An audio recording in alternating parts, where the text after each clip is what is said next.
welcome to the third episode of the Pixel Chicken podcast. I am River. We've got Philip here. Philip, say hi. Jesus, man. We're not doing a yeah anymore. We're doing the Eminem thing. No, you have to stop this now. No. You have to stop this now. We're not doing that. I just started it, dude. Yeah, but you have to stop it now. It's so loud. That was, oh my goodness, that was, Well, Phil, can you roll that back a little bit? What? Can you roll it back a little bit, man? Can you take back what you just did? What? Apologize for the. No, take it back. Just take it back. I take it back. Oh, jeez. Okay, sorry. yeah, we're sticking with a yeah. Yeah, I mean, you were so good at that last week, Philip. Why did you have to flip the script on us? The yeah. Okay, that's all right. Anyways, we also have Stryker here. Stryker, how you doing? I was doing okay. Honestly, now I'm not doing so good.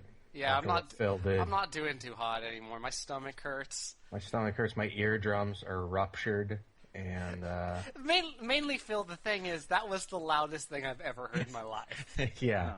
I don't mind that you want to do that. In fact, I'm happy. That was just loud. It was just so loud, Philip. So fucking loud. Well, So, this is it, guys. This is the end to the trilogy. Yeah, we're done after this. Yeah, we had the Dark Middle chapter last week where we talk about box dumping, and this is it. This is where we find where we all perish. Yeah, this is where we find a resolution, and Phil's the only one that survives afterwards. Yeah. As the show goes on, we slowly because you guys jump into a pit of lava and a xenomorph bursts out of your chests. That is absolutely what is going to happen. Where does Xenomorph from? Oh, Ridley Scott's Alien. Oh yeah. Okay, yeah. I actually didn't know that they had a name until not too long ago. I didn't even know they were called xenomorphs. Then I figured it out eventually. I think it's funny that you refer to it as Ridley Scott's Alien. Because okay. So, I mean, I know there's the guy that directed Avatar. James Cameron? Yeah. I know that, but they have that's the reason they have numbers after the name, or just Alien, Aliens, so on and so forth. Well, there's lots of different aliens, so Are there other directors of Alien? Is there Yeah, there was. So Ridley Scott, the guy who directed Gladiator and American Gangster, he also directed the first Alien movie. Yeah, he also directed Blade Runner.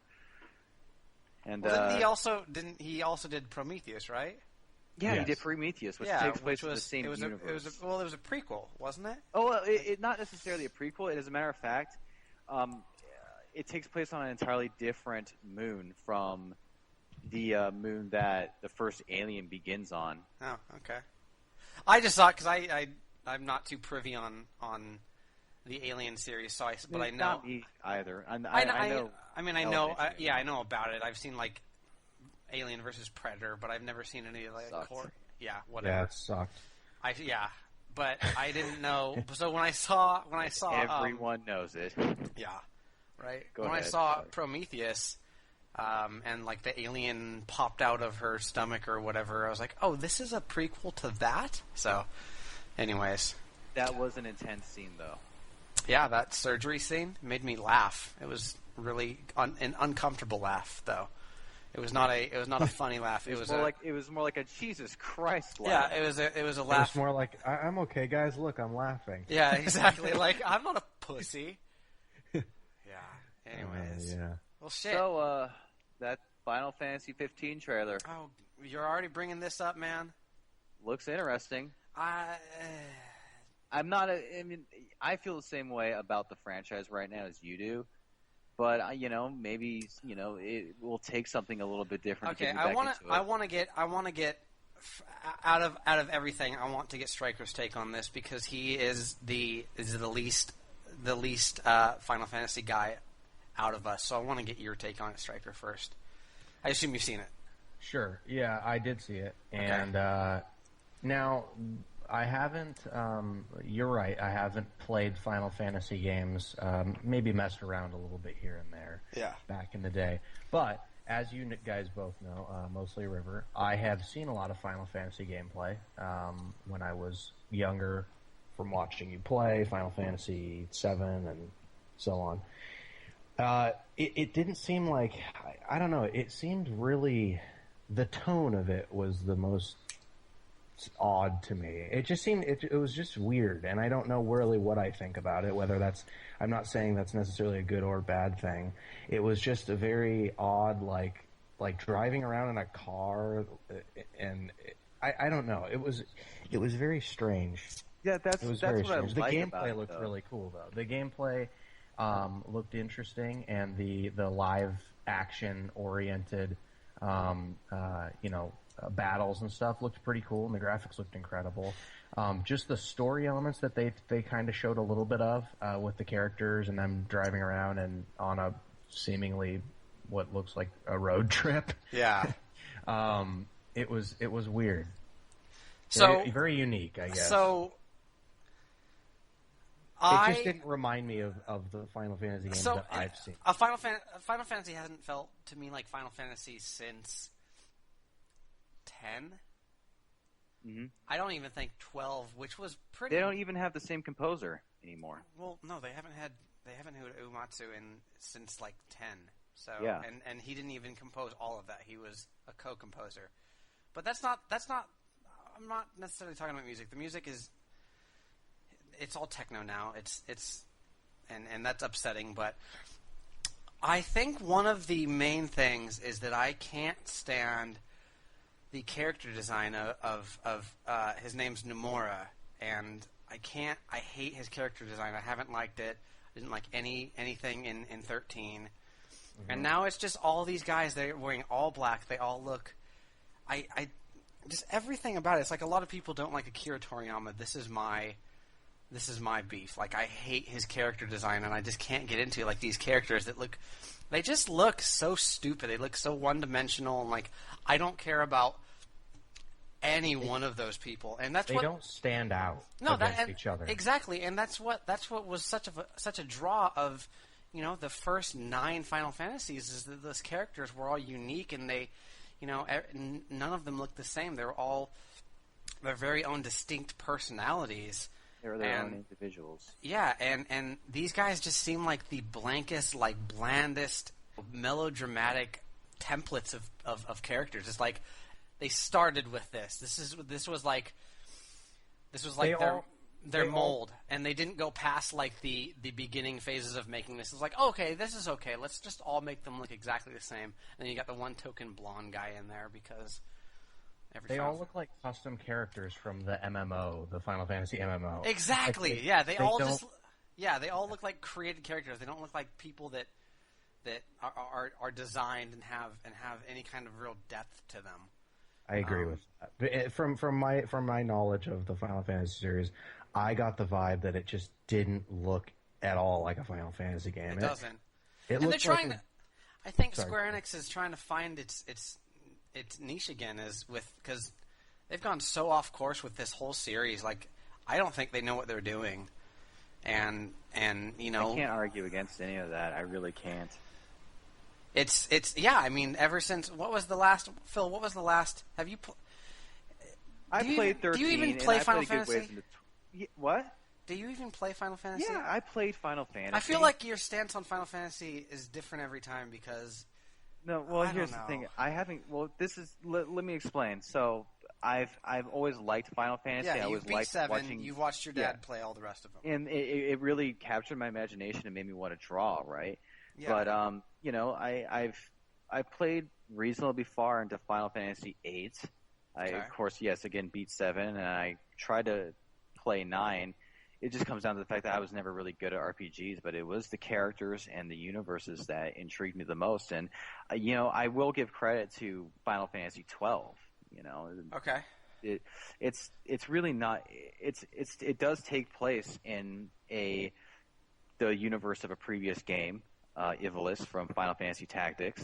Yes, that's I haven't true. played it in so many years, but at least it has some of the classic music, the da da da da da da. Okay, here I am talking about the music again. Sorry. No, it's fine, it's fine, and that's the theme of Final Fantasy. Oh, I mean, 12 was I didn't care much for 12, probably because it was a little too mature of a story for me at the time. It had a lot to do with like international politics and that kind of stuff, and at the time I just wanted a love story because I was a weird 14, 15-year-old, and so I couldn't really ever get into that. And they also changed the battle system up significantly with 12. That's when they went to a kind of a more real time. Yeah, I go into every game wanting a love story. Yeah, right. Yeah, I still want that. That's all I want. But I enjoyed that. I actually would say that I went into Spec Ops: The Line wanting a love story. I still do. I try to find it every time. I was disappointed in Madden for that very reason. Are you sad that someone didn't get impaled from behind by Sephiroth?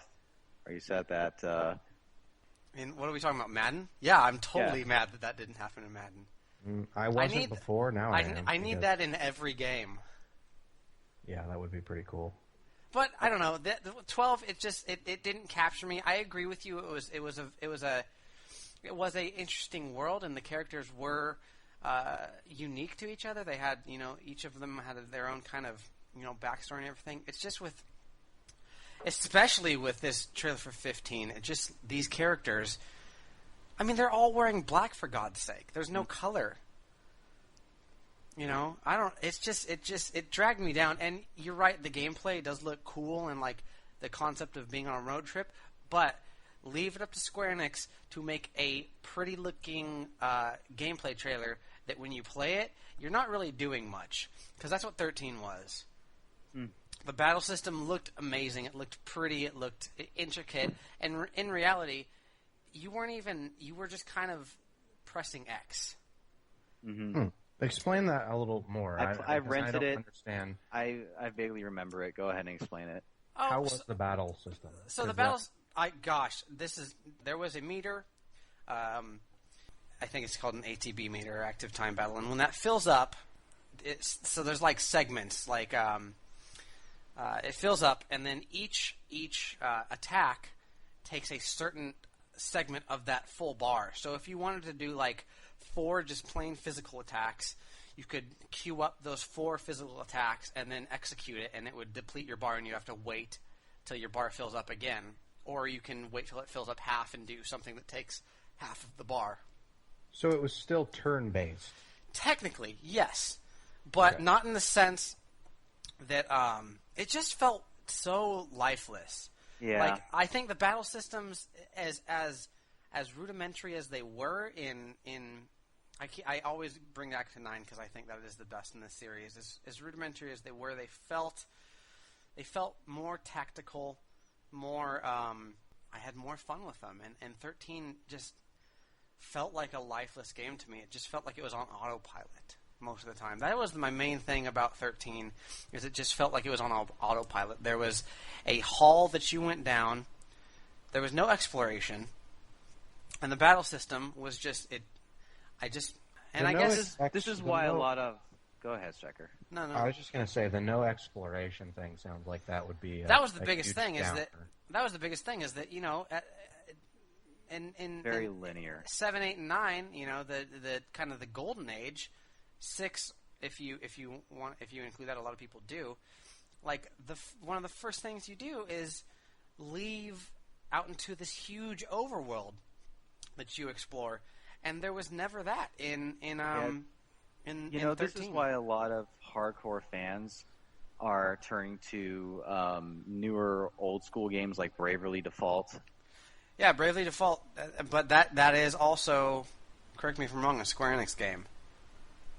So I think maybe they have a different team, because that's a 3DS game. They have their main team, making these big, huge budget, beautiful looking games, and they do look beautiful. They look really nice, and 13 looked fantastic too. But they have, their core, because they probably still sell, regardless of how critically acclaimed they are. or if people even like them, they probably still sell because they have a name. From watching Final Fantasy games and understanding a little bit about the older games and stuff, I always, without playing much and getting into them, I always did respect the sense of adventure that they gave you. And having little to no exploration, I feel like would really just take away from what made some parts of the series so good. I mean, 13 was a literal hallway. Now, if they take 15 and they give you like an open world to explore and give you a car to drive around in, that might be fucking sweet. And say, like, hey, your final destination is way down here, but they give you these open environments to explore and drive around in. That might be cool. You never know. I mean, I never know, and this game is so far off. I mean, Final Fantasy games take years to develop, so this just might be. It'll either be another disappointment, or it just might be like this brand new big step for the franchise. It's a hard disconnect having a game called Final Fantasy, because if I played Final Fantasy 13 and it was called something else, I very well may have liked it. Yeah. But going into this game saying, hey, this is Final Fantasy 13, I don't want the style of game they made, and I need to disconnect myself and say, because Final Fantasy 15 might be like a vastly different game, it might be great, but if I go into it wanting Final Fantasy 9 again, I'm not going to get that. I'm never going to get that game again. I'm going to have to look somewhere else. Here's the thing. Since we're talking about Final Fantasy, this is something I always wanted to say. I know that they don't want to return to those older continuities and those older universes. Yeah. One of them actually even went and said, look, if we made Final Fantasy VII, it would probably be the end of the title for us, something along those lines, because that's all that people would want. But I would say that, look, you've got 20 years worth of different continuities and different universes to make 20 more years worth of games. You see what I'm saying? Yeah. It can be whole. It won't even have to be the same characters. You can return to the world. They're gonna fuck. They're gonna fuck them all up. They're gonna fuck everything up. At this point, that's not the same. This is not the same people that made those games magical. That was SquareSoft. And they merged with another company. And now they're Square Enix, and it's not. This is not the same company that made those games that you love. And look what they did. We talked about Advent Children. Look what they did with that. That was them. And they ruined, for me at least, they ruined that universe. Like it was the same thing. There was these three guys dressed in black. They had no personality whatsoever, and those were the main villains. I just don't like what they're doing. I guess that's what it boils down to. So yeah, they're just like the next generation. They don't know what they're doing, and they're kind of running around with their thumbs up their asses. I think they know what they're doing. I just think I don't like it. I don't know. They're very competent games. They're not bad. I'm just not. I don't dig them. Anyways, well, that was a. Didn't expect to have that discussion so early, but thanks for that, Phil. What have you been playing? Well, I've been playing lots of Destiny with Felicia and my dad. Oh yeah, did you finish Rage or did you leave that? Nah, I left that for now. Okay, what do you think of Destiny? You know what? I think it's a good game. There's a lot of intense moments. There's some crazy boss fights. The more people you play with, the more enemies you have to put up with. So it just gets crazier. And been building up my character. I'm like around level 18. Okay. Beat the story mission, and yeah, it's a fun game. It's a fun game. It is a fun game. I can say that. That's all I can say about Destiny. I mean, I have nothing to say. It's fun. It's you nothing. You can't say that it's something that is going to be near and dear to your heart. No, it's because it's not. It's fun. I like playing it. The shooting's good. There's nothing else I can say. I mean, we've gone over this. What do you think? You said you wanted a story. What do you think of the quote-unquote story? The quote-unquote story is, I will give the universe discredit. Okay. And the concept discredit. I will say that it doesn't take place in a post-Earth world where everybody's colonized. I've seen other stories that have included that concept where people are colonized on Mars and other planets, like on Cowboy Bebop. This is a post-Earth world where those colonies are ruins in and of themselves. Yes. And I think that is very interesting. I do think that's very cool. So that is interesting. Yeah, the world. I think there is so much. Like I said, the game. Every part of it is really delicately crafted, and I think the world that they create and they set up. That's maybe why this game is has so much sting for me, is because everything about it has so much potential, and it's just squandered on weird choices, and because the world is beautiful, like everything is beautiful, and they could write some awesome stuff with these factions that they have, and all the all the backstories and how they terraformed Venus and everything, they do nothing with it. They do absolutely nothing with it. Yeah. And that's what I think the most egregious thing about Destiny is that they have all of these good ideas and all of these solid gameplay mechanics and everything, and they just don't do anything with it. I do think that, at least they have an interesting name for the MacGuffin, the Black Garden. Yeah. But other than that, it's a very straightforward, again, cliche. Is the Black Garden a MacGuffin? Can we classify it as all that? Headed towards. I know what a fucking MacGuffin is, but is that? I don't know. Okay, but whatever. I don't know. Destiny is cool. It's how. So I've been playing it completely the opposite of you. Is I find myself enjoying this game much more when I am alone, and I think I'm like the only person that's enjoying this game like that.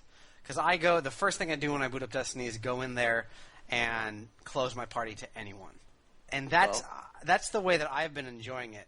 Because when I play with people, I feel like I'm just not I'm not experiencing like what they have offered, because everyone's just going in there and killing, and it pisses me off when I'm in this world and some guy who is not just some random guy. I'm trying to approach these enemies from a smart position, and then this fucking guy just barges in with his motorcycle and blows himself up like a fucking kamikaze, and I gets all the experience, and I am like, okay, now I'll just go to the next room, and he's doing the same mission, so you're just kind of doing the same thing. Well, but when you go into the no respawn areas, you're on your own then, right? Yeah, that's true. But those are instanced, yeah. Well, I'm glad you enjoyed the single player. Yeah, I'm having fun with it, and it's just, I don't know. I struggle with that game because it's so good. It's so fun to play. Like, that's the only thing that's keeping me play, is that it's just a fun game to play. Like, the shooting is nice. I like how when you blow their heads off, a fountain of white light sprays out of them like they're anime. It's so gratifying to blow their heads off. I'm obsessed with getting as many headshots as possible. Yeah. That's pretty gross of you, Phil. Yeah, that's pretty sadistic. It's a challenge. I think that comic you're writing is really starting to get to you. Are you finished with that, Phil? Are you finished with that comic that's super violent? I have a couple more pages, like 2 more. Can I do them for you? Yeah, can I? You can draw them like you draw like your little stick figures. I can draw a mean butthole. Yeah. Trust me. Was that all you've been playing, Phil? Is Destiny? That's all I've been playing is Destiny. Though I've been thinking about picking up Resident Evil Revelations, but I'm really just going to wait for The Evil Within. Yeah, I don't know, man. You have high hopes for that game.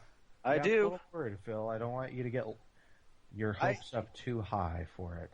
Yeah, I mean, I'm cautious. I'm cautious. I don't mean to. Yeah, I don't want to shit on a game that really. No, I just everything I've seen. Way with any, especially in this day and age, I feel that way with any new IP.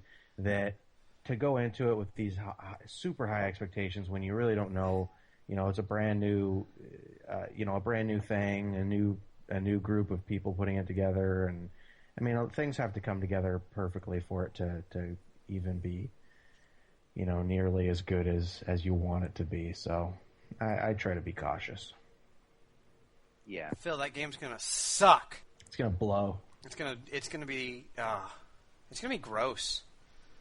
Yeah, that's for sure. That's something that we can all. Yeah, it looks gross. Yeah. There's gonna be a lot of black goo in the game. Oh yeah. There's going to be at least one weird, like a gross nudity scene that is very off-putting. Yeah. Yeah, you're turned on by that. I kind of am. Was that a snake voice I hear sneaking out? It was just some gross kind of. Was that a perverted snake?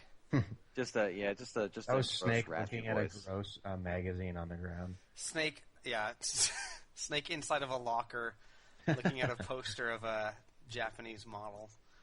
Well, that's cool. I'm genuinely glad that you're enjoying Destiny, and it's probably fun playing with your dad and Felicia. So yeah, that's pretty cool. That's cool. So I'd much rather play it with people I know than a bunch of random. Yeah. Users. Yeah, exactly. Yeah. Well, that's awesome. That's your week though. Well, that's not all my week. It's tell me more about your week, Philip. Here's a non-video game related thing. Here's a first world complaint. So we were gonna get our DirecTV upgraded, right? Yes. Well, here's the thing. We live out in the middle of nowhere. Yes. And you really don't live out in the middle of nowhere. Yeah, well, there's we a live lot. amongst a bunch of trees, right? And Yes. their new receiver requires so many satellites that they can't upgrade us because of all the freaking trees that we have around us. What bird are you hitting? What bird? Yeah, that's real deep inside satellite talk. Huh. That's what they call it in the biz. Yeah. In Hollywood. In Hollywood. No, it's because it's that's what they call it when the early days of satellite, when you had the dishes that moved, they would call it like what bird you're hitting because you're hitting a certain satellite and that's giving you like a certain set of channels or something. So, I was just pulling that from many to. We're hitting. Wait, are you? They're saying they need to install like a satellite array in your yard. So you no, can they're just saying that they can't do it. Satellites. That's the new site for HARP. Yeah, so Phil, are you they don't really care. Are you about taking money from the man? areas. Follow the What? money, man. Are you doing experiments to change the weather from your fucking house? No. Philip, do you know what HARP is? Was that I don't joke know. wasted What on is you? HARP? It's an instrument. Oh. Phil, you need to step up your conspiracy game. Yeah, you really do. Holy shit! I got this. I got the hookup for you. Don't worry. Anyways, well that's okay. So they can't install satellites. So you're just stuck. We're stuck with what we have. Yeah. Is there any way that you can lift your house on a series of platforms so that it's like 100 feet high in the like air? that. Well, we'll see. We'll see if I can do that. Okay, I'll I'm do it gonna. with my bare hands. Please do. No, don't. Philip, Please you're don't pretty do this. strong. You're pretty strong. If anyone could do it, it's you. I'm sorry, but I don't have much faith in your construction skills. I don't either. Phil, what's you? I don't know. He can build a mean fucking Gundam, That's true. Yeah, That- I used to now be able that to- is true. and I've never finished one of those, so he might be better than me. I finished one, and it was really Gundams. fucking hard. Fuck those things. They're so stupid. I'm sorry.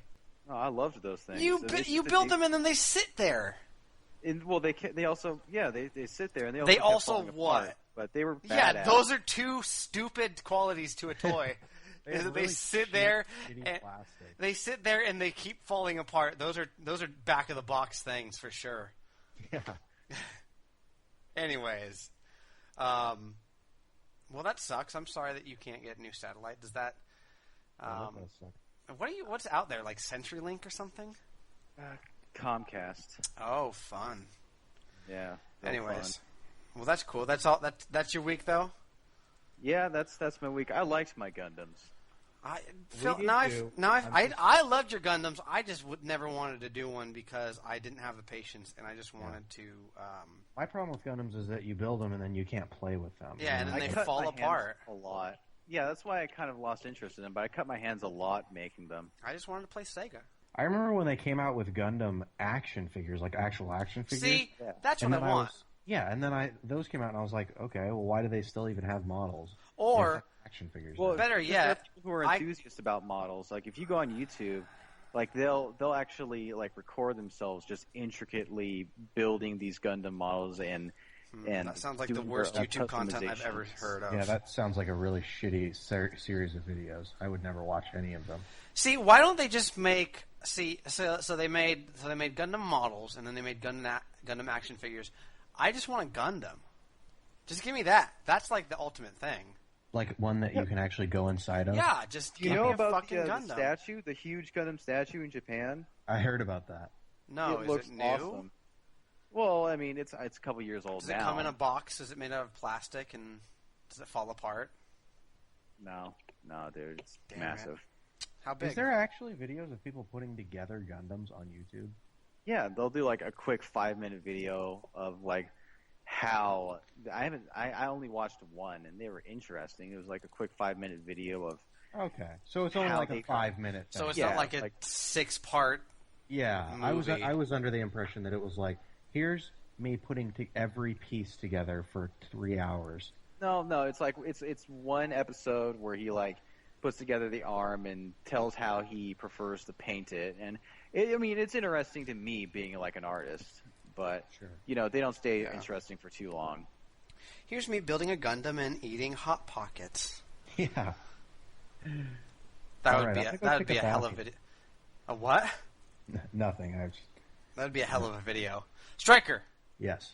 What have you been doing? I've been playing. This week I went back and I decided to finally finish Assassin's Creed Black Flag. Yeah, you did. All right. You did. Phil, you beat it too, right? Yeah, I beat it. Well, I just want to say that I loved the ending. Yes. Okay, both of you guys. Yes. I haven't finished this game, but we're going to spoil it. Because I want to. I want to talk. I don't want to. If we're going to talk about the ending, I don't want to. I don't want to sugarcoat it. So anyone listening, if you haven't finished AC4, we're about to spoil the ending. So maybe skip forward 15 minutes or so. And proceed. How it happens is now part of the impact of it and why it was so great is from going through and playing the game. So you're not going to get the full. I mean, I've played 90% of that game. Yeah. So you'll understand, but basically what I'm warning anybody that hasn't played it at all is that the full impact can't be felt by just hearing or seeing the ending on YouTube or something. Anyway, the way it works is that the very last scene, he's on the small little island that the sort of getaway that all the pirates throughout the game can go and be safe away from everybody else. I don't remember what it's called now. Tortuga. Is that what it is, or Nassau? No. It's Nassau. Tortuga was from Pirates of the Caribbean. Ah, of course. Yeah. So he's on the island, and this is after years have passed, and you've basically by this point in the game, every character that you've been introduced to throughout the series all died, and different. Hey, Striker, you're breaking up a little bit. Am I? Yeah, you're better now. Okay. Am I good? Yep. Yeah, you're good. Go for it. All right. So all the characters that you've been introduced to throughout the series have now long since died, and it sort of goes along with the theme of the dying days of the age of piracy. And that's one thing I really liked about it, and I liked more as the game went on. And that's the same thing I liked about Red Dead Redemption, was because the story was told as almost like a metaphor for the dying days of the Old West. And I kind of felt the same way about Black Flag, and I liked. So the final scene, he's sort of reflecting on everything, and he's standing there with a girl you meet later on in the game and save from imprisonment, and they're reflecting on everything, and she basically starts singing this song, which is a really cool song, and he's kind of as a ship is coming into dock, and he's going towards the dock and kind of looking around and reflecting on what happened, and it shows sort of like the ghosts, not actual ghosts, but it shows like flashbacks of all the different pirates. Yeah. And the thing is that he even has positive memories of the people that betrayed him, who became his end.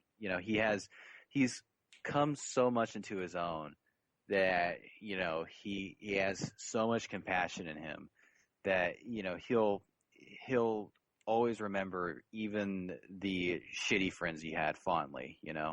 And I feel like the game did a pretty good job of showing even the characters that are maybe bad guys, that they all have their different motivations. Just like, and at the start of the game, Edward himself wasn't that great of a guy.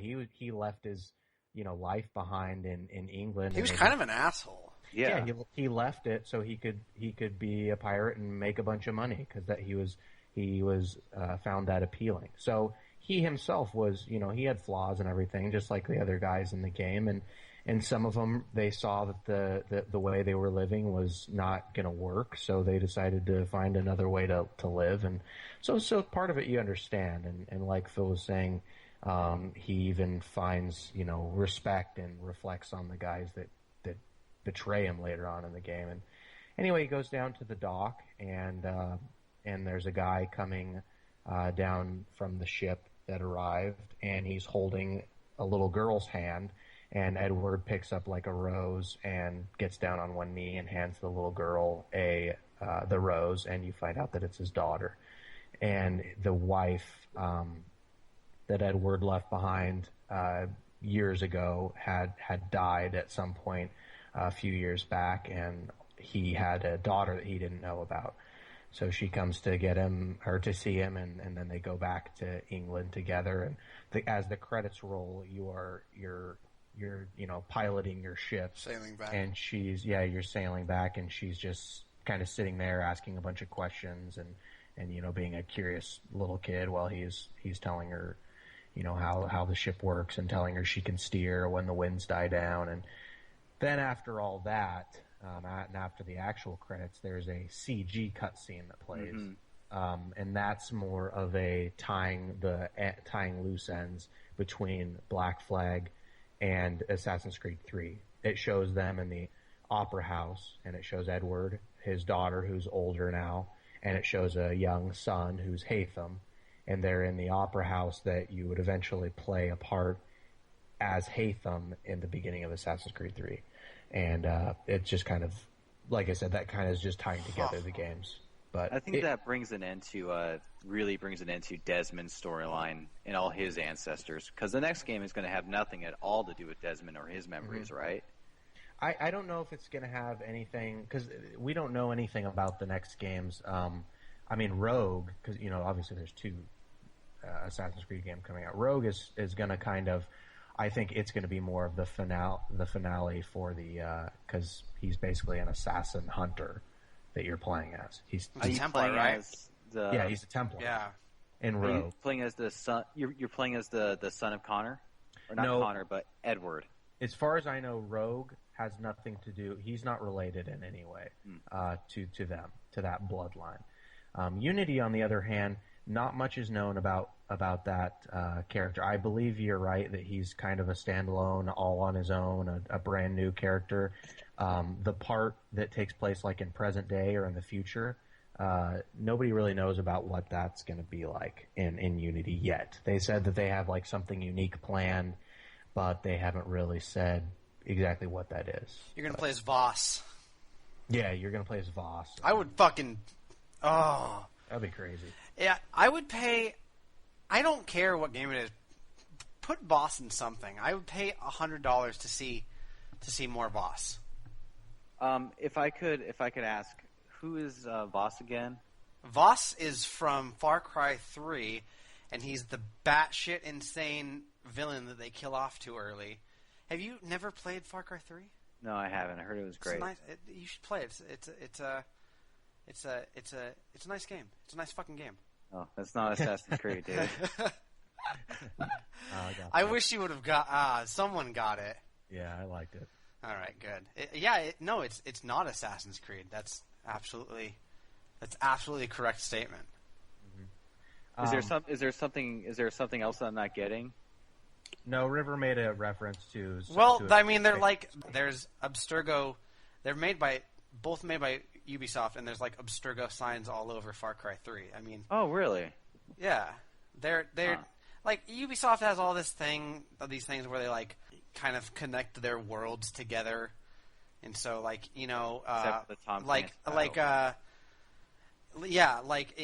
Watch Dogs, Bloom was the company that created the CTIOS CTIOS, and Bloom was also mentioned a lot in AC4 as a security company that Abstergo was partnering with. And Abstergo is located in Chicago. They have an expanded universe. And so Far Cry 3 has a lot of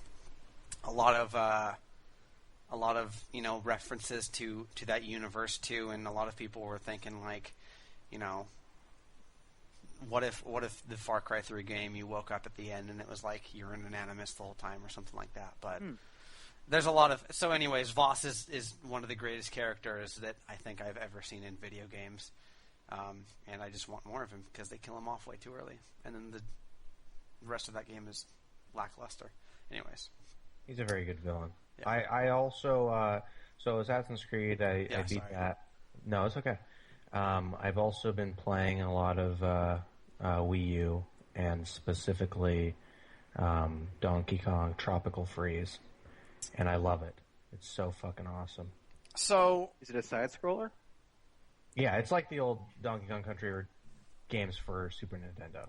It's in the same vein as those, just obviously updated graphics and everything like that. So the thing, okay, and it's hard as shit. It better be hard as shit, because that's so hard.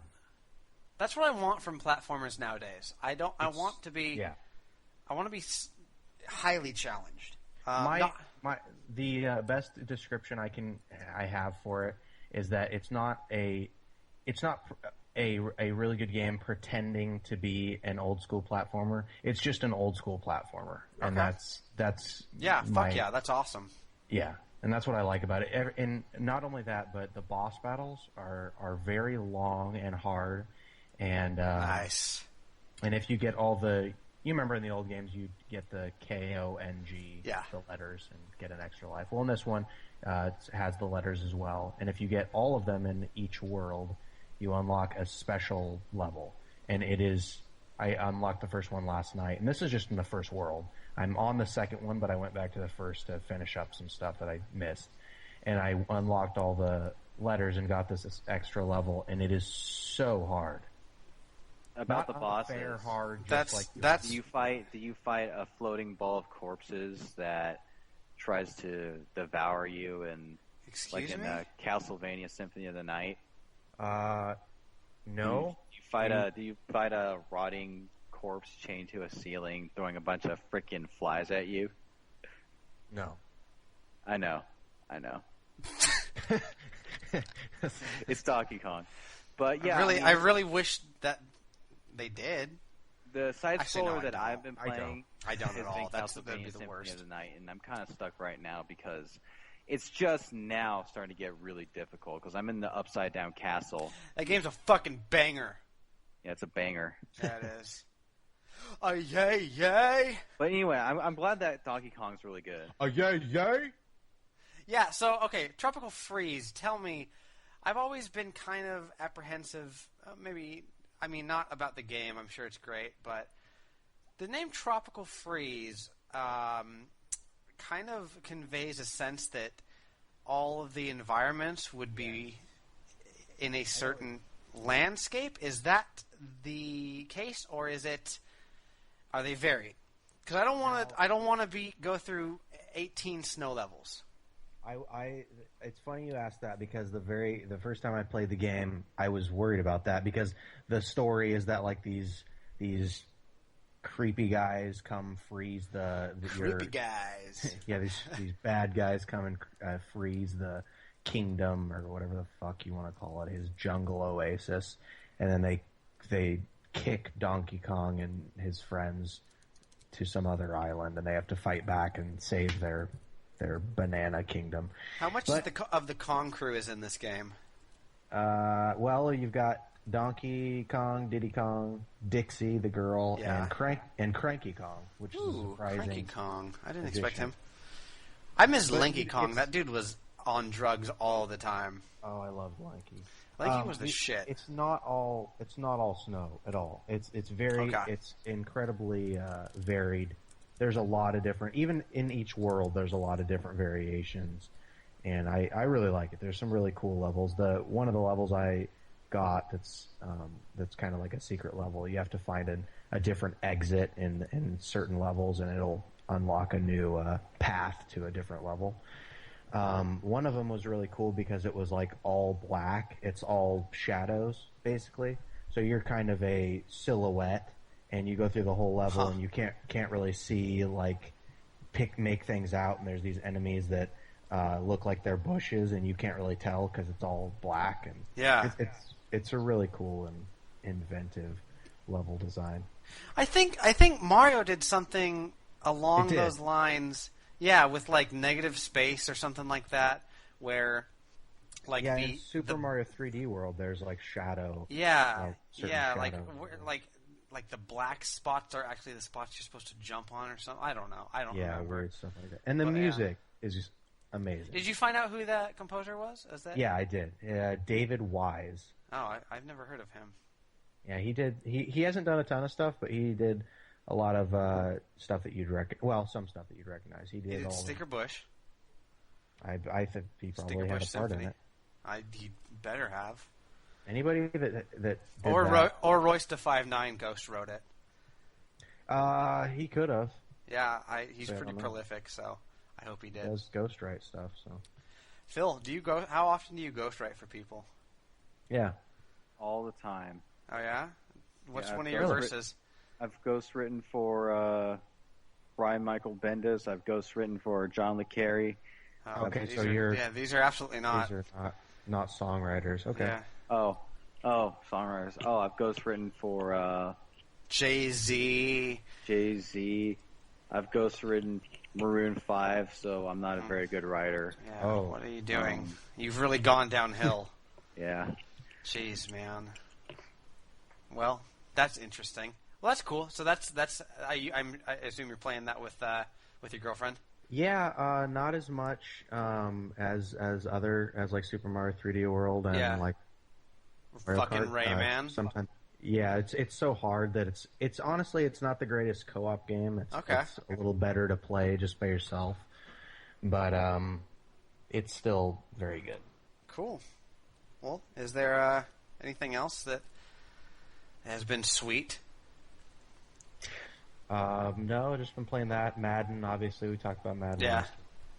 Well, that Assassin's Creed ending, I specifically like the part where you talk about you're just sailing and your daughter's asking you questions about. That's a moment that I could tell would really get to me because that's really cool.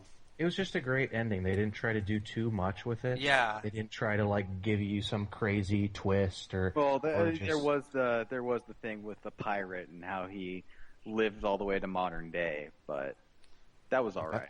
Wait, what?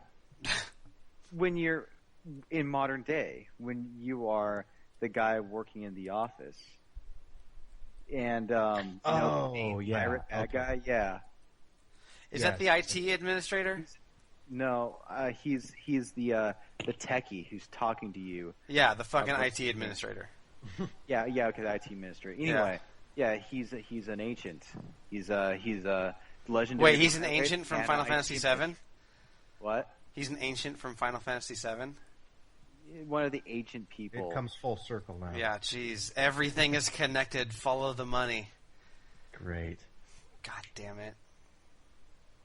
Well, that's cool. That's. Yeah, I forgot about the present day story ending too. A lot of people don't like that stuff, but it's always been really interesting to me. Yeah, me too. It's interesting. I'm not as big of a fan as I am of the past stuff. Yeah. I agree, but I do feel like the third game brings some clarity when it comes to Desmond's story arc. And I thought it was cool doing some like modern day assassin stuff. You know. I never liked Desmond at all. Desmond's a fucking asshole. I hate him. I think he is too. He's an asshole. I don't like Desmond. Yeah. Yeah, I was kind of glad that he got murked. Yeah. Hell yeah. Uh-oh. Hell yeah. Okay. Well, that's awesome. Sounds like that's. I'm glad that ended well. I want to like Assassin's Creed way more than I do, and I hope Unity. You make me sick. I know I do. I'm sorry. I don't know. I'm hoping Unity will be that one, especially. No, not about Assassin's Creed. Just okay. Yeah. Well. I guess I can go if you want. No. Just kind of work on it. Okay. All right. Well, guys, I bought an Xbox One. Oh, really? Yeah. So you're gonna get to play the Master Chief Collection. Good for you. I am. Striker, I heard this shock in your voice. Well, I'm just a little disappointed that I'm only hearing about it right now. Well, I kept it a secret. You make me sick. Fuck. It all comes full circle. I kept it a secret specifically to get that reaction. So I wanted to buy one. I was going to buy You're one. Playing me. What? You're playing me. Yeah, I'm playing you. I'm playing both sides, man. Okay. Yeah. Fuck Dancing off. between the raindrops. Whoa. What? That was beautiful. Did you write that? Did you That's ghostwrite what that? Revolver Ocelot does. He plays both sides and dances between the Oh raindrops. man, you are. God. You are you're the biggest Revolver Ocelot fan I know. He's kind of a sadist. Not that cool of a guy. Shalashaska, man. He is a bit of a sadist. Yeah. He has an ideology, but as John Marston would describe him, he's all ideology and no love. You're bringing out the references. Yeah, you really are. That's like back to back. On point. Yeah, you are on point today. You're a podcaster. I said that last episode. Podcasters. We kick ass. You're the best. Yeah, you're the Anyways, best. I bought an Xbox One because I was going to buy one at the end of October with the Sunset Overdrive bundle, but I found a great deal, so I had to snag it up. I got the Xbox One with Kinect, Titanfall, and Plants vs. Zombies, which I haven't really played yet. I want to try it. So, but I got that for $325. Okay, hold on a second. Yes. Why is it that you can find such amazing deals all the time? I don't know. I don't understand it. I look at Craigslist a lot. That's what I do. Like, I look at Craigslist like once a day, even if I'm not actively looking for something. Damn it. So I'm going to start telling you when I want something and have you find a deal. I'm pretty prolific with it. So, yeah, let me know. You should have asked me to look for your TV because I would have found it for $400. Yeah, I would have found a free one on the sidewalk with cat piss all over it. But that's okay. I would have been okay with that. I would have been okay with it too. Anyways, so I've been playing a lot of Titanfall, and I share your sentiments that I suck at that game. You'll get better. I don't know if I will. You will, I promise. I turned a corner one day, and I honestly went from being in consistently last or second to last to top 3. And I don't know what happened or like what connected, but I just turned a corner. I don't know what. So that game, that being said, I'm not good at it. I think it's a game that's fun enough to keep me playing, even though I'm consistently getting my ass handed to me. Yeah. A lot of the things they do with like movement. Have you played it, Philip? You probably haven't. I don't have an Xbox One. Yeah, I didn't know if you had a chance somewhere else, but here's the thing. I know there's a lot of how the fanboys, Sony fanboys and Microsoft fanboys will hate on each other. Yeah, it's the worst. I don't believe in that. It comes down to the fact that PS4. This whole podcast is anti that. Yeah, and here's the thing: is like both consoles can be pretty big investments, and right now, presently, just Sony's my thing, and that's what I'm all about. Well, yeah, you fucking made the right choice. Xbox sucks. But sorry, I understand why someone would get an Xbox One now because of the friggin' Master Chief Collection. Yeah, I mean that was my. I really find that appealing. That's my drive. Yeah. That was my drive. Is that I wanted that, and I was going to buy one eventually, and I just saw this night. I had to jump on it. So, but it's so much fun. Like it moves so nicely. I don't know why. It feels smoother than any other game that I've ever played, Call of Duty included. It just feels so. And Titanfall? Yeah, Titanfall. Yeah. It feels like the movement, the way. I don't know if it's. I don't know. Tight. It's just tight. Yeah, it's very tight, and so I've been playing a lot of that. But that's fun. So yeah, that's kind of that. I finished Dead Rising 3. How'd you like it? I fucking loved it. Oh, hey, good. It's been shat on from what I hear. It really has. Really? Well, let's just since the PC version release, it was consistently shat on for being a bad port. Yeah. And not so much about the game itself, just about. Yeah. Okay. Well, I had a flawless experience with the PC version. I don't know what God smiled upon me to give me a consistent frame rate and no crashes, but I played that game in like 3 or 4 days.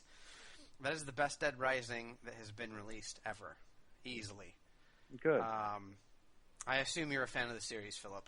I've enjoyed it. I played the first one. I haven't played the second one. I like it, but I'm not a big fan. So one of my favorite things about Dead Rising 3 is the character Nick Ramos. I think he makes the game. So the reason why is because he is characterized so well, and I was thinking a lot about it. And one of the things that they do is that Dead Rising has always been it's a silly game, right? Mm-hmm. Mm-hmm. It's an incredibly silly game, and this one doesn't change that, but they do a lot of things to put more gravitas into the story and into the characters. They put more thought into the narrative. Yeah, because it's a grim setting, and so I think one of the most attractive things about it is that Nick is legitimately afraid of dying. And that's one. Yeah, that is one of. I thought like, have I ever played a game where the character you play and the hero is just as afraid as every other character? Nice. So he's very human. He is a very, very human character, and that does so much for the narrative in that game and makes you care so much more about this story. Because I never gave a shit about Chuck Green. He was just a character to grab swords and chop zombies apart. But every time you meet a psycho, you are scared. Every time, if a huge mob of zombies, descends upon you and you make it out alive, he'll be like, oh my God, I can't believe he really emotes and sells it that he is, just another human in this really fucked up situation. And I like that because I feel like they didn't have to do that because the games didn't take themselves very seriously. So yeah. It's cool that they went that route. And yeah, it's just, he just feels really human. And I can't think of any other, please name one if you can think of a main character or a hero that you can say was legitimately afraid of the situation they were in. I can't think of one. I will say more of in a humorous kind of way, but Nathan Drake it seems somewhat vulnerable sometimes. Yeah, and he's another grade A character. Exactly. Yeah, that's one of the main things that I really loved about this game is all the characters were very real and very, very worried about their situation in Duke Nukem comes to mind. Duke Nukem is possibly the very most fearful. three-dimensional character. Oh man, the way he throws those dollar bills and and talks about shit. Poop. Yeah. Great stuff. I bought Duke Nukem Forever. That game was in production for years and years, right? It was in production for 15 years. And it was a piece of shit. No, dude, it was the best game I ever made. I bought it. Oh, was it good? Fantastic. Yeah, it was so good. There was this scene where you were tiny and everything was huge, like army men. Mm-hmm. It was the worst thing I've ever played. I hated it. I would say that it was Game of the Year in 2005. Yeah, I'd say that too. I'd say in 2000, if that game came out in 2005, I'd shit my pants. I'd say, oh my god, how'd they do all this? That's a weird game. You should play it, Phil. I highly recommend it. It was a weird. Are you being sarcastic? I think you're being sarcastic. Don't worry about it. It's fun to play just to play see it. Just play it. Say, okay, this took 15 years to make. And that game didn't take 15 years to make. That game was in development for 15 years. It just went through the ringer with funding and production companies and all that kind of stuff. So, but that's and on top of back to Dead Rising 3. On top of having great characters and everything, it's just fun because they pack what seems like thousands of zombies onto that screen. Like they have that is impressive how many bodies they can get onto a single planet, and getting cool. I literally like 500 on a screen, and that doesn't seem like a lot, but when you see 500 zombies, it seems like an insurmountable amount. And when you create when you get in a steamroller and just run over them and see hundreds of experience points just flying out everywhere, it's super satisfying. So cool. That was a really fun game. How does it work in the past games? The one thing that I didn't quite like as much is that you were always on a time limit, and it made me feel like I needed to hurry through everything. Yeah, so there's still a time limit. There's still 7 game days to complete the story. Okay. That being said, there's no time limit on individual missions. So you'll finish the game in 7 game days. Depending on how many missions you get done, will determine your ending. So you can get through half the story in 7 game days, just be dicking around the whole time, and get a bad ending. But there is no if you don't get to a certain spot within a time limit, you won't have to start over. There are timed missions that are kind of side missions, and psychos that will disappear, but the main story will not constrict you. It'll just end. Okay. And you'll get an ending. So that's a big upgrade to that game's structure. So I like that. Yeah. Is there ragdoll physics? There are on every zombie, which is pretty sweet. Count me in. Count you in, especially when you're running over them with cars and they're flying off of your hood and everything. It's pretty sweet. Nice. It's pretty awesome. I was talking last week about I was excited for the Fable Anniversary Edition. Yes. I am no longer excited about the Fable Anniversary Edition. Oh, why? Why not? I guess. Just start from the beginning. Oh, is there a beginning? So okay, this was initially released on 360, 6 or 7 months ago. I don't know how long ago. I'm sure it was fine there, but they didn't do anything when they put it on PC. So, what they did... It's the same game, right? Yeah, it's the same game, but... So the menu, first of all, it was designed by aliens. The menu had to be designed by someone who has never seen... It's in ancient Sumerian. Yeah, it's in fucking Sanskrit. And so, first of all, I knew I was in bad shape when I started up the game on a PC, and there was Xbox button prompts. Oh. Yeah, and I didn't have a controller plugged in either, mind you. So I usually is enter to start. It showed an Xbox A button. I was like, A. All right. I pressed enter, nothing, space, nothing. Everything. And then I pressed the actual A key, and that worked. So the controls are A, B, X, and Y on a keyboard. Okay. That's right? Really stupid. Yeah. It's the worst. That would immediately turn me off of the game. It was so bad, and so that's just bad coding. Bad. I didn't understand it. It was like the button prompts were actual Xbox button prompts, And so I get in there, and I start playing the game, and I kind of get used to it. I'm like, okay, whatever, this is fine. And then I get to a point where I don't know if you remember, you're training in the, it's after your village gets stormed and everyone gets killed, and you're in the Heroes Guild doing your training, and I get to the blocking training, and they're like, press middle mouse button to block. I'm like, okay, I don't have a middle mouse button. Where's key bindings? There are no fucking key bindings. You can't change the layout. You cannot change the layout of a key binding.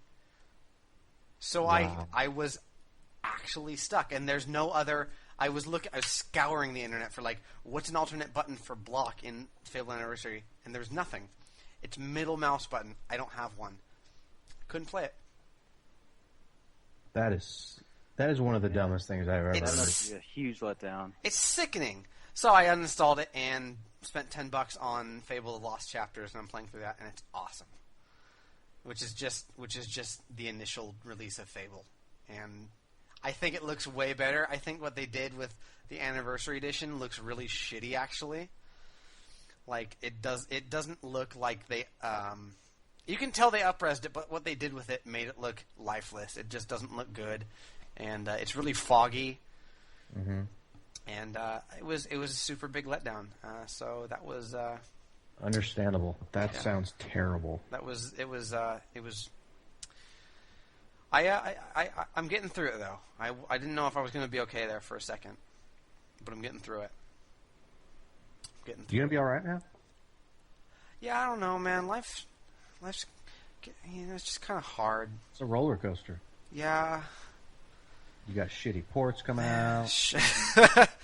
That's my main problem with life, is that shitty ports are pretty much constantly coming out.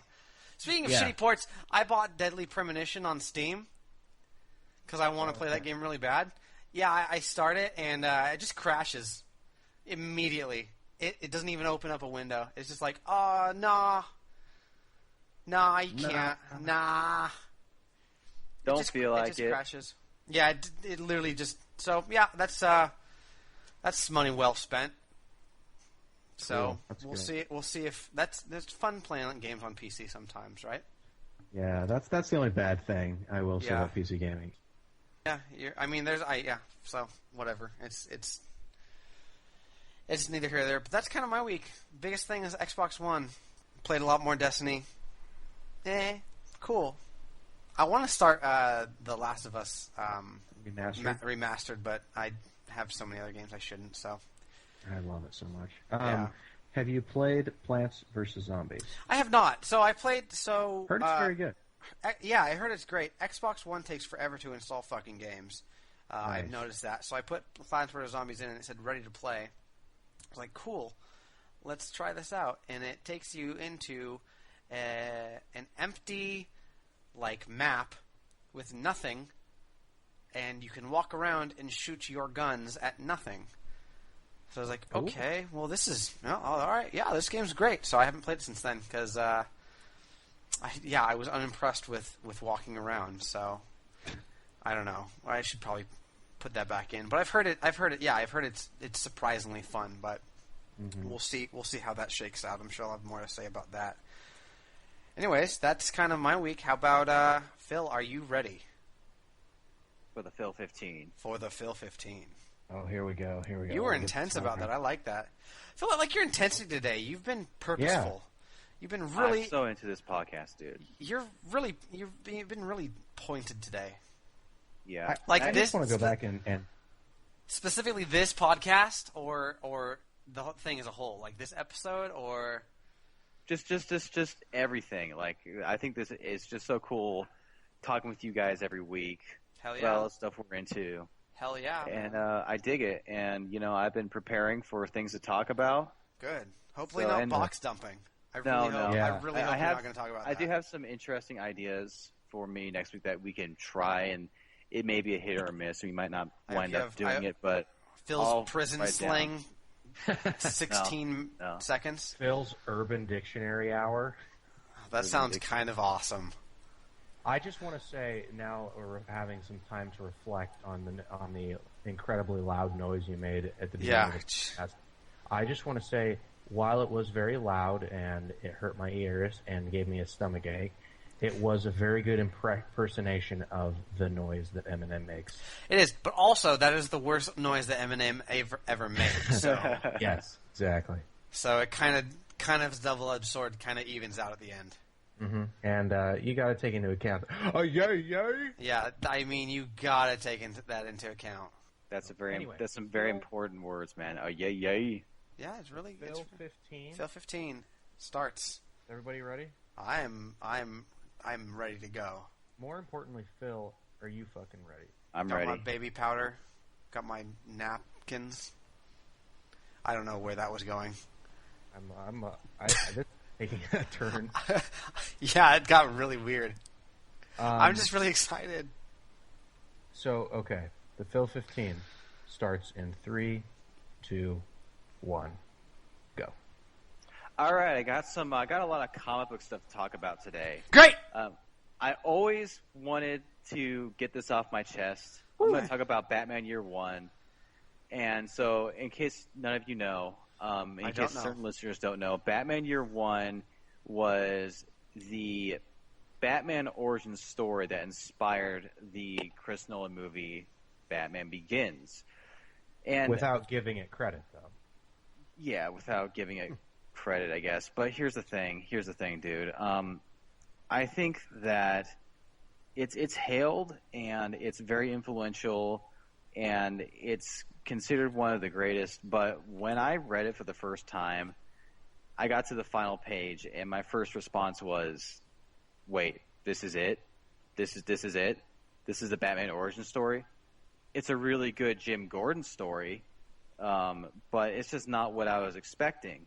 And Dark Knight Returns definitely lives up to the hype. Mm-hmm. Batman Year One, I don't agree. I just don't agree. I actually feel like Scott Snyder's his interpretation of the Batman origin, Batman Zero Year, is so much more enjoyable. So when did you read this? I read this a couple years ago. But okay, so you've had time to ruminate on it. Yeah. Okay. All right. And it is a great crime drama. I just wanted more. And the thing about Batman Zero Year, and there are people that either love that or hate it, I will say, even though there are parts that cause you to wonder, wait, where's all this going?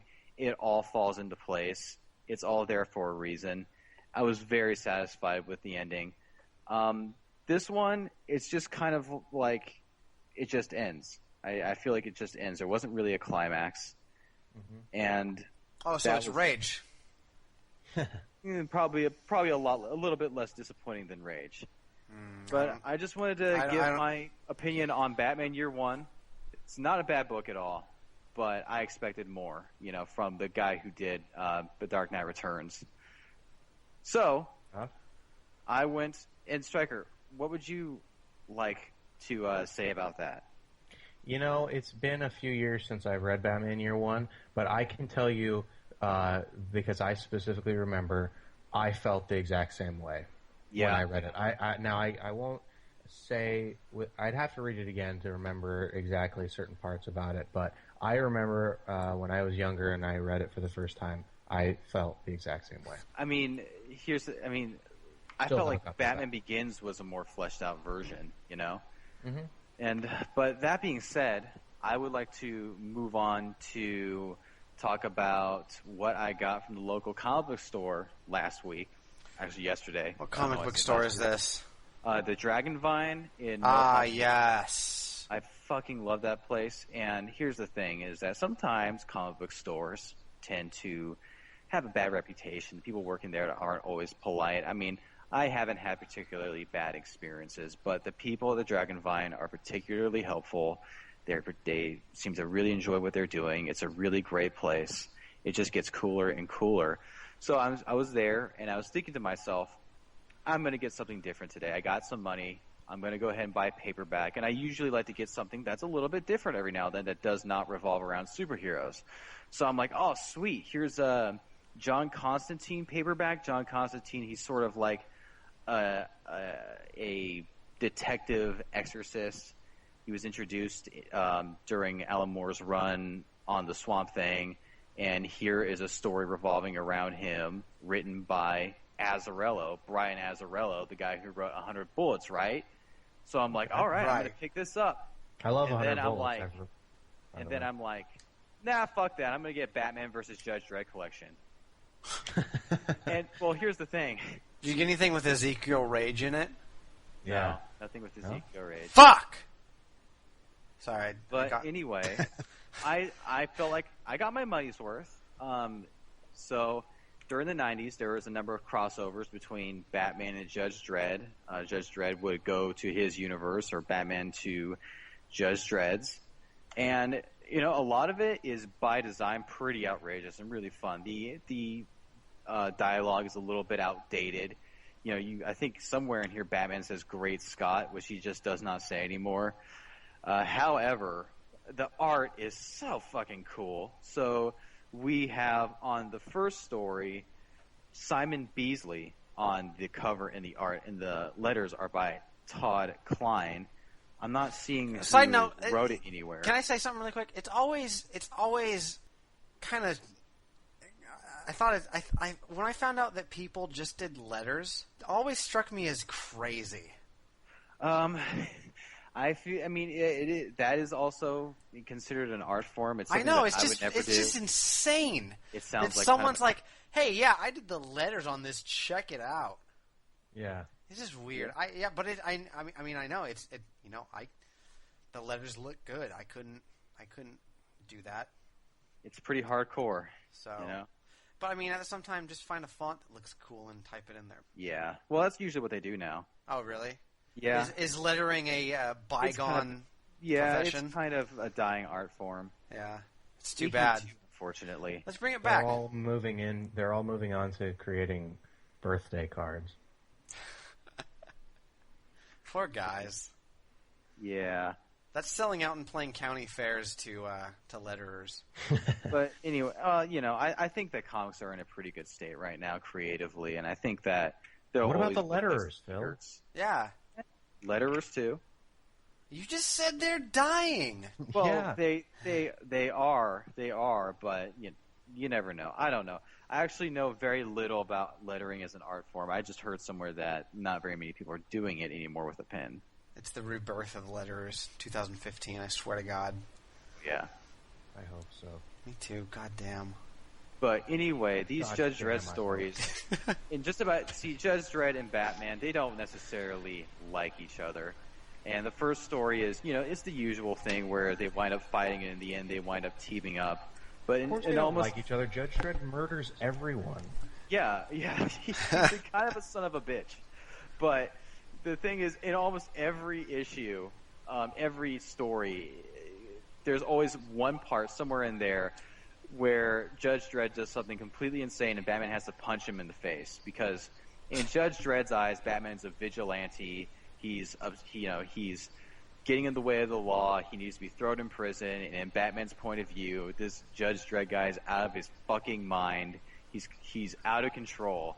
There's even one part during the collection where Batman apprehends the guy. He ties him up. And then Judge Dredd shoots the guy in the kneecaps, and Batman's like, "What the fuck?" and punches him in the face again. But there's the thing is is that like a punchline to each? It's just like the end. The Judge Dredd to end up getting punched in the face, and they're like a literal punchline. Yeah, a literal punchline. No, well, it's a not literal the punchline, but it happens somewhere. As if he is getting punched in the face, and it is a joke.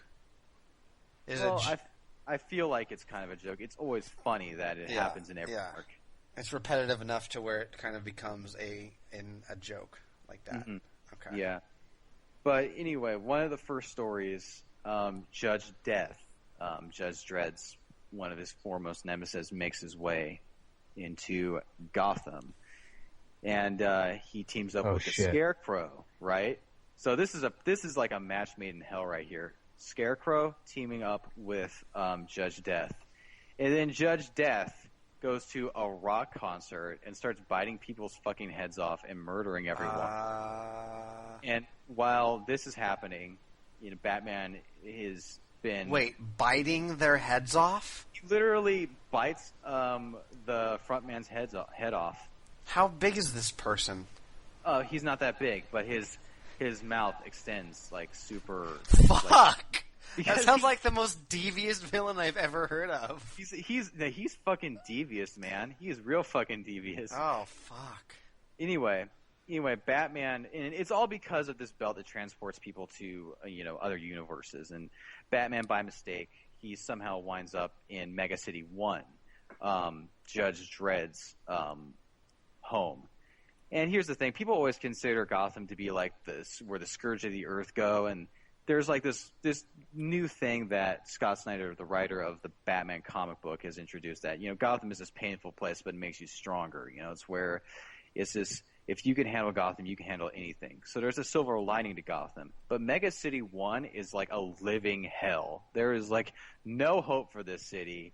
It's a nightmare. There's just people biting each other's heads off. It's fucking... somewhere in Mega City 1, someone is biting someone That does else's sound head like off. hell. Fuck. Yeah. And, most of the story, Judge Dredd is attempting to bust Batman, but Judge Anderson, a sidekick, if you've seen the Judge Dredd movie, you'll be familiar with her. She can read Batman's mind, and she knows exactly what's happening. Some bad guys have made it into Gotham. Some bad guys she knows about.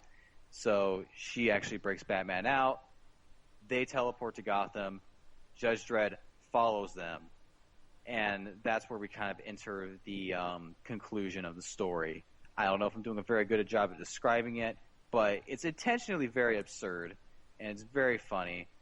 In the end, the crossover stories are usually pretty absurd, the way they get put together. And they usually, they all wind up. It all comes to play together in the rock concert when everybody's already dead, and Batman has a brawl with everyone. Then Judge Dredd shows up, shoots Judge Death in the head, and a bunch of other enemies. And Judge Dredd kind of decides to let Batman off the hook, and that's the first story. And then the second story is nothing to talk about. I'm going to kind of skip it. You don't really need to read these in order. The next one, Batman and Judge Dredd get teleported to this universe where it's sort of a Hunger Games sort of battle royale plot where they all have to kill each other, and here's Batman trying to be the logical one and be the sensible one, say, look, we can't be pawns to this guy. And nobody's listening, everybody's killing each other. Judge Dredd's blowing everyone away, doing 3 minutes, Phil, by the way. What? 3 minutes. 3 minutes, okay. He's doing his thing, and that's a pretty fun story. And it's this book isn't really anything to write home about, but the art is really beautiful. It's so freaking cool to look at. And I think Lobo's in here. Fucking Lobo. Yeah, Lobo's going to be in a story that I haven't got to yet. I thought Lobo sucked. Lobo's a badass. Okay. Oh, wait, no. Who am I thinking? MODOK. Yeah, that's who I'm thinking of. MODOK is an important villain in the Marvel Universe, but he's so strange. Doesn't he suck? He sucks in Marvel vs. Capcom 3, in my opinion. Yeah. Well, that's really my only exposure to him.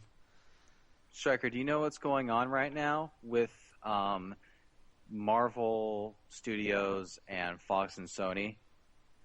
I heard they're actually making a Deadpool movie now, which is an amazing piece of news. Yeah, that's going to be very cool. I saw some screen tests for that. Yeah, that was. Yeah, a couple. Is that what you're talking about? A couple Phil? weeks back. I wasn't gonna. I was going to talk about the fact that a guy from Marvel Studios went over to Fox and Sony. If this is accurate. And he said, we want the rights to X-Men, Spider-Man, and Fantastic Four back. Of course, both companies said no. And then he said, well, fine, fuck you. We're not going to make toys for your movies anymore. We're not going to put any merchandise for your movies anymore. And X-Men and Spider-Man are too popular for us to cancel, but we're going to cancel the Fantastic Four comic book. So I think that's what's happened. Well, that's not good. That's nasty business. Yeah, it's some pretty interesting stuff. I can understand the motivations behind it. They want their properties back, but they want them all in one place. I mean, it makes sense. It's a cash. And it's what a lot of people would want, Oh man, imagine an X-Men versus Avengers movie or some shit That like would that. be cool. You know, Avengers 4 is going to be like Civil War. Yeah, they've been building to it with the hostility with Captain America and Iron Man, and anyway, but that does suck that it has to come to that stuff. I don't like that. That's not good for fans. It's not good for anybody. Yeah, it is very unfortunate, and you know, but the thing that's really sad is one of the Fantastic Four titles were considered to be very good. You know, just not enough people were reading it. Which one? Continue. It's just sorry, called a fucking book. I'm thinking of movies. I'm sorry. Yeah, it's one's called FF, and that's the one that's really critically acclaimed. And I guess it's gone. That's too bad. By the way, I watched Winter Soldier again. Yep, time is up. Do you love it? Time is up. Yeah, I watched Winter Soldier again. I got that and watched it, and I love that movie so much. It's so good. Yeah. It was even better the second time, which is I can't say for every movie, but very good movie. Is it? So, that being with the title of Winter Soldier, is there only one environment, or are there multiple? No, that's the name of the one of the quote unquote antagonists of. Watching it back, in my opinion, the Winter Soldier is the best villain that the Marvel Cinematic Universe has produced yet. That's my opinion. You know who he's going to become, right, Striker? I have an idea. Yes. Yes, we all MODOK. Do. He's going to become MODOK. What a squandered potential. I have a question for both of you guys. Yes. This was. Did either of you by any chance see the short fan made film of Spawn? No. But it sounds like it's a Spawn story. Yeah, it is. Insightful commentary, Philip. Thank you very much. You are actually correct. As off base as your guess is, you are very correct. So, if you haven't seen it, then we will wait till. Is it on like YouTube? Where do you find it? Yeah, you just find it on YouTube. It's a very interesting take and a unique style, and it makes me wish there was a good Spawn movie. I haven't seen or thought about Spawn in let's say 3 to 4 years. I want so bad to get into it, but I mean, I actually have a volume of the very first volume, the very first couple of issues from the Todd McFarlane books, but it's in French. I feel like Spawn is. Why do you have that? Oh, because my sister brought it back to me. She went to Europe with her school band, and she kind of brought it back to me as a gift. Very cool. It's really cool for her. I feel like Spawn is kind of a relic of the 90s that may not... But in the same way... That's what I'm saying. Spawn is one of the most unique and cool backstories and interesting characters that there is. And I feel like he could be so awesome. I mean, it's just... They kind of get... I mean, the stories themselves, they just kind of get too crazy and outlandish. But the concept is cool. The concept is cool. It would be... If they've actually put money into it, Spawn could be such an awesome movie, or like a mini series or something. Yeah, and the Dreamcast game was fucking sweet. So Spawn Armageddon, the game, was really cool too. It was. It was really hard, but it was good. Was it anything like Drake of the 99 Dragons? It's one of the worst fucking games ever made. They gave it a 1 out of 5 when X-Play was still around. Drake of the 99 Dragons? Yeah, it was. Yeah, there was like a sketch where Adam Sessler had more joy watching paint dry. Like he literally took a paintbrush, brushed some paint on the wall, and then he was like, because he was rather okay. Then play Drake of the 99 Dragons. I don't know. I'm a pretty big fan. You could run on walls. That was pretty sweet. I wanted to have a renaissance. Drake of the 99. He was a good character. I hope it gets an HD re-release. Me too. It probably will. Fuck, they made it. Hopefully, the guys who ported Fable will port Drake of the 99 Dragons. Hopefully, that's all we can really hope for as a people. I hope my PC can play it. Me too. I hope my fucking watch can play it. Guys. Yes. Yeah. The email is pixelchickenpodcast@gmail.com for anyone who wants to write in with questions or comments. And with that, I think we'll call it a day, boys. All right. Facebook.com/pixelchickenpodcast. And we are at pixel_chicken on Twitter. Go ahead and follow us there. We've got a YouTube channel that we're going to start kicking off some content here sooner or later. And again, thanks for listening.